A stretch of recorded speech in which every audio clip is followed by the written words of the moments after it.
Hai, perkenalkan nama saya Anissa Budiani, mahasiswi Fakultas Kedokteran Hewan Universitas Udayana. Sebelumnya, yang saya akan bahas di sini merupakan mata kuliah dari bakteriologi dan mikologi.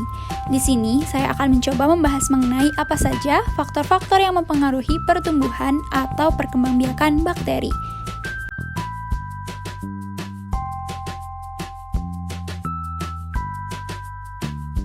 Oke, pertama-tama mari kita ungkit sedikit mengenai pertumbuhan bakteri.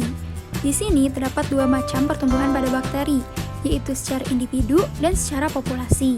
Pertumbuhan bakteri secara individu merupakan pertambahan bagian-bagian sel beserta unsur-unsurnya, di mana ia ditandai dengan pertambahan ukuran dan terjadi pembelahan sel. Sedangkan pertumbuhan bakteri secara populasi, itu berarti pertambahan bakteri akibat dari pertumbuhan sel secara individu yang tadi. Ditunjukkan dengan pertambahan jumlah sel dan massa sel. Pertumbuhan bakteri dipengaruhi oleh dua faktor, yaitu ada faktor biotik dan faktor abiotik. Pertama, faktor biotik yaitu interaksi antara bakteri dengan bakteri lainnya dalam satu populasi maupun antar populasi. Kedua, ada faktor abiotik, diantaranya air, garam-garam anorganik, mineral, suhu, pH, tekanan osmosis, ketersediaan oksigen, sumber nitrogen, sumber karbon, dan faktor pertumbuhan itu sendiri. Setiap bakteri memiliki kondisi optimum yang unik atau berbeda-beda untuk pertumbuhannya. Oleh karena itu, faktor-faktor tersebut perlu diperhatikan dalam pengendalian bakteri. Air sangat penting untuk pertumbuhan bakteri karena ia merupakan komponen utama dalam sel mikroba, di mana air mengambil peran 70% sebagai penyusun sel dan bagian terbesar dalam protoplasma. Kemudian air sebagai pelarut dan alat pengangkut dalam proses metabolisme. Bagaimana? Air mengantar semua bahan gizi yang diperlukan sel dan membuang semua zat-zat yang tidak diperlukan keluar sel. Intinya, air pasti diperlukan di dalam proses pertumbuhan dan perkembangan. 2. Garam-garam anorganik. Garam-garam anorganik dapat mempertahankan keadaan koloidal dan tekanan osmotik di dalam sel. Garam-garam anorganik membantu untuk memelihara keseimbangan asam basa dan juga berfungsi sebagai bagian enzim atau sebagai aktivator reaksi enzim yang diperlukan dalam pertumbuhan dan perkembangan bakteri. 3. Mineral. Mineral dibutuhkan oleh bakteri sebagai akseptor elektron dalam metabolisme glukosa, aktivator enzim, dan merupakan termasuk dalam reaksi polimerasi eksopolisakarida. Eksopolisakarida merupakan polisakarida yang diekskresikan oleh mikroba keluar sel sebagai produk metabolit sekunder saat kondisi lingkungannya tidak menguntungkan. Kemudian sejumlah mineral lainnya, misalnya seperti belerang. Belerang di sini menjadi komponen substansi sel. Beberapa bakteri autotrofik dapat mengoksidasinya menjadi sulfat. Fosfor. Fosfor biasanya diberikan sebagai fosfat, yaitu garam-garam fosfat, dan menjadi komponen asam-asam nukleat yang berupa koenzim. Di sini, aktivator enzim diantaranya ada magnesium, besi, kalsium, dan kalium. Faktor pertumbuhan lainnya yaitu 4. Suhu. Suhu pertumbuhan mikroorganisme digolongkan menjadi 3, yaitu ada suhu minimum, suhu optimum, dan suhu maksimum. Suhu minimum yaitu suhu yang apabila berada di bawahnya, maka pertumbuhan akan terhenti. Suhu optimum yaitu suhu di mana pertumbuhan berlangsung paling cepat dan optimum atau disebut juga sebagai suhu inkubasi. Suhu maksimum yaitu suhu yang apabila berada di atasnya, maka pertumbuhan tidak terjadi. Kemudian berdasarkan batas suhu pertumbuhannya, bakteri digolongkan menjadi 4 golongan, yaitu bakteri psikrofil, bakteri mesofil, bakteri termofil, dan bakteri hipertermofil. Bakteri psikrofil tumbuh pada suhu di antara min 5 derajat sampai 30 derajat Celcius, dengan suhu optimum untuk pertumbuhannya dimulai dari 10 derajat sampai 20 derajat Celcius. Bakteri mesofil tumbuh pada suhu antara 5 derajat sampai 60 derajat Celcius. Memiliki suhu optimum dimulai dari 25 derajat sampai 40 derajat Celcius. Bakteri termofil tumbuh pada suhu antara 40 sampai 80 derajat Celcius. Dan suhu optimumnya dimulai dari 55 derajat sampai 65 derajat Celcius. Kemudian, bakteri hipertermofil akan tumbuh pada suhu antara 65 derajat sampai 114 derajat Celcius. Ia memiliki suhu optimum sekitar 88 derajat Celcius. Kelima, ada pH. Salah satu faktor penting dalam pertumbuhan bakteri itu adalah nilai pH. Bakteri memerlukan suatu pH optimum dari 6,5 sampai 7,5 untuk tumbuh optimal. Nilai pH minimum dan maksimum untuk pertumbuhan kebanyakan spesies bakteri adalah 4 dan 9. Pengaruh pH terhadap pertumbuhan bakteri ini berkaitan dengan aktivitas enzim. Enzim ini dibutuhkan oleh beberapa bakteri untuk mengkatalis reaksi-reaksi yang berhubungan dengan pertumbuhan bakteri. Apabila pH dalam suatu medium atau lingkungan tidak optimal, maka akan mengganggu kerja enzim-enzim tersebut dan akhirnya mengganggu pertumbuhan bakteri itu sendiri. Kebanyakan kuman patogen mempunyai pH optimum 7,2 sampai 7,6, tetapi pertumbuhannya selanjutnya akan terbatas. Mengapa? Karena produk metabolisme kuman itu sendiri. Kemudian, pengelompokan mikroba berdasarkan pH optimumnya dibagi menjadi 3, yaitu ada asidofil, neurofil, dan alkalifil. Pada asidofil, pH optimum itu di bawah pH 7. Neurofil, pH optimum pada pH netral atau 7. Alkalifil, pH optimum di atas pH 7. 6. Tekanan osmotik.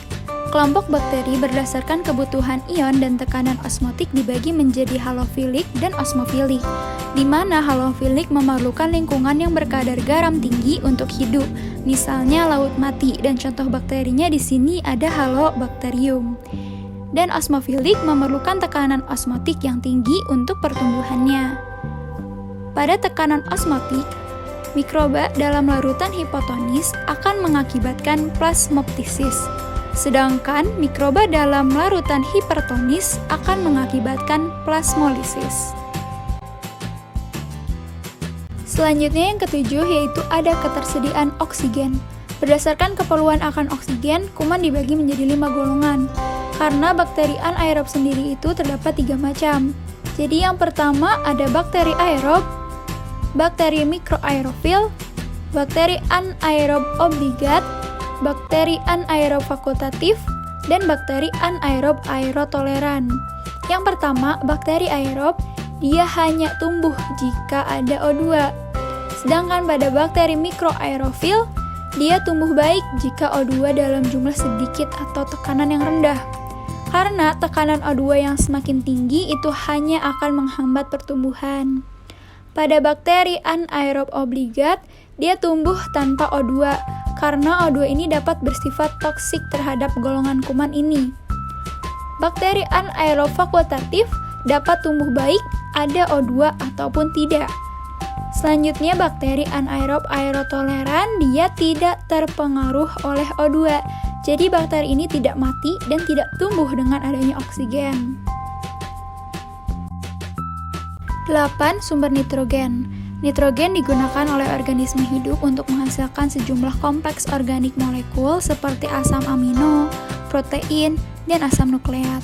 Beberapa tipe bakteri menggunakan senyawa nitrogen anorganik dan yang lain membutuhkan nitrogen organik. Isi sel, terutama protein, itu mengandung nitrogen. Nitrogen bisa mencapai 10% berat kering dari sel kuman. Nitrogen dipakai oleh kuman dan diambil dalam bentuk NO3, NO2, NH3, N2, dan RNH2. Kebanyakan mikroorganisme dapat menggunakan NH3 sebagai satu-satunya sumber nitrogen. Nah, kemudian yang ke-9 yaitu sumber karbon. Karbon dioksida diperlukan dalam proses-proses sintesa dengan timbulnya asimilasi karbon dioksida dari dalam sel. Karbon dioksida itu sendiri memiliki peran sebagai makronutrien yang dibutuhkan dalam pertumbuhan bakteri. Ia sebagai sumber karbon inorganik. Bakteri pengguna karbon dioksida sebagai sumber karbon seluler utama ialah bakteri kemoautotrof dan fotoautotrof yang termasuk ke dalam kelompok bakteri autotrof. Kuman dibagi menjadi dua golongan berdasarkan jenis sumber karbon yang diperlukan. Yang pertama ada kuman autotrof, di mana pada kuman ini sumber karbon berasal dari air, garam anorganik, dan karbon dioksida. Energi yang diperlukan berasal dari cahaya atau yang disebut dengan fotoautotrof, atau oksidasi bahan kimia yang disebut dengan kemoautotrof. Yang kedua, kuman heterotrof. Untuk pertumbuhannya, ia memerlukan karbon dalam bentuk senyawa organik, karbohidrat. Dalam golongan ini, termasuk semua jenis kuman yang patogen bagi manusia. Dalam laboratorium, sumber karbon itu biasanya memakai glukosa. 10. Faktor pertumbuhan itu sendiri. Ada beberapa kuman tidak dapat tumbuh terkecuali jika ia diberikan faktor-faktor pertumbuhan, misalnya pada kuman heterotrof. Faktor pertumbuhan ini biasanya berupa substansi yang dimasukkan dalam perbenihan dalam bentuk ekstraksi ragi, darah, vitamin B kompleks, asam amino, purin, pirimidin. Vitamin B kompleks terutama berperan sebagai katalisator pada reaksi-reaksi di dalam sel. Bakteri dapat diamati di laboratorium lalu dapat dikembangkan ke dalam kultur tertutup. Pertumbuhan yang terjadi dalam kultur tertutup dapat digambarkan dalam kurva atau grafik. Pada kurva pertumbuhan bakteri terdapat 4 fase, yaitu fase lag, fase eksponensial, fase stasioner, dan fase kematian. Pertama, fase lag atau fase adaptasi. Pada bakteri yang baru ditumbuhkan pada media biakan yang kurun waktunya beberapa jam. Di sini masih adaptasi dengan lingkungan dengan tergantung pada nutrisi, lingkungan, dan substratnya. Terjadi peningkatan ukuran sel. Pada waktu ini, sel belum terlalu banyak membelah. Sel mulai memperbanyak diri secara lambat setelah menyesuaikan diri dalam medium baru. Yang kedua, fase eksponensial, di mana terjadi pertumbuhan seimbang, kenaikan jumlah populasi yang pesat karena sel membelah dengan kecepatan yang tetap dan maksimal. Pertumbuhan yang paling pesat terjadi pada fase eksponensial ini. Yang ketiga, ada fase stasioner. Terjadi penurunan kecepatan pertumbuhan di mana pembelahan bakteri berkurang, diakibatkan oleh faktor nutrisi yang menurun, limbah, racun, dan kondisi lingkungan. Bakteri satu dengan yang lain saling bersaing pada fase ini. Pertumbuhan sel yang hidup masih lebih banyak daripada jumlah sel yang mati. Yang keempat, fase kematian. Penurunan jumlah sel tetapi tidak mencapai titik nol. Dalam artian jumlah sel yang mati lebih banyak daripada sel yang hidup. Ini dikarenakan karena nutrisi yang dikatakan sudah habis dan produk limbah yang lebih banyak. Energi cadangan di dalam sel juga habis dan terkumpulnya produk limbah. Di sini kita akan membahas juga penghitungan populasi bakteri. Satu sel membelah menjadi 2 sel dan tumbuh dengan ketersediaan nutrisi. Pertumbuhan di sini meliputi massa dan jumlah sel. Massa sel dapat dihitung dengan cara spektrofotometri atau berat kering. Sedangkan jumlah sel dapat diketahui secara langsung yaitu dengan menggunakan mikroskop dan cara tidak langsung yaitu dengan biakan kuman. Nah, sekian yang bisa saya bahas pada materi ini. Semoga bisa bermanfaat bagi kita semua. Jangan lupa subscribe dan nantikan materi-materi lainnya ya. Terima kasih.